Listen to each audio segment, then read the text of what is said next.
We now know what caused the Gray Fire at Medical Lake that destroyed hundreds of homes and left one person dead. Thanks for joining us tonight. I'm Derek Dice. Investigators say sparks from an arcing wire owned by Inland Power caused a nearby patch of grass to catch fire. In this video, you can see just how fast that fire spread, with this giant plume of smoke visible from all over Spokane County. According to the Department of Natural Resources, one woman called Inland Power multiple times, alerting them about a faulty yard light with that arcing wire before the fire ever started. That woman saying Inland Power never responded. Marissa Rio talked to a man who saw it all and is sharing his story for the first time. This is the area where the fire all started. I spoke with the man who's one of the first people here at the scene, and he said the fire was still small when he arrived, so he tried to save the two buildings right behind me. The wind then pushed the fire out that way, and it was then that he knew it was out of their control. Just was kind of a blink of an eye, and next thing you know, it's, we're fighting a fire. It was wild.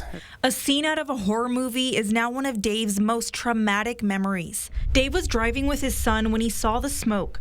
When he arrived to the property, he sprung into action, banging on the door of the lone house with the family inside.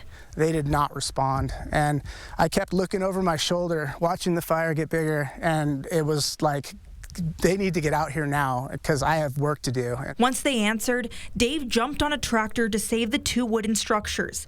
The fire was still small, so he thought he and a few others could handle it. But an angry wind gust blew through and pushed the fire through the hills. And once it hit those trees, it was like a bomb going off. The heat was immense. And, I literally screamed out to them, "You guys okay?" And they were like, "That was a hot one." I mean, it was close to being dangerous for us in a lot of senses. That was the turning point. Something in me at that moment said, "You just lost. You're not going to win this.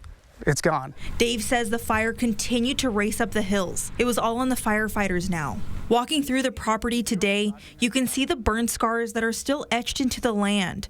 You can see that's the fire line that was going toward the west. From the soil to the trees. It took months for Dave to return here, and to think that this horrific day all started because of arcing wires on this security light.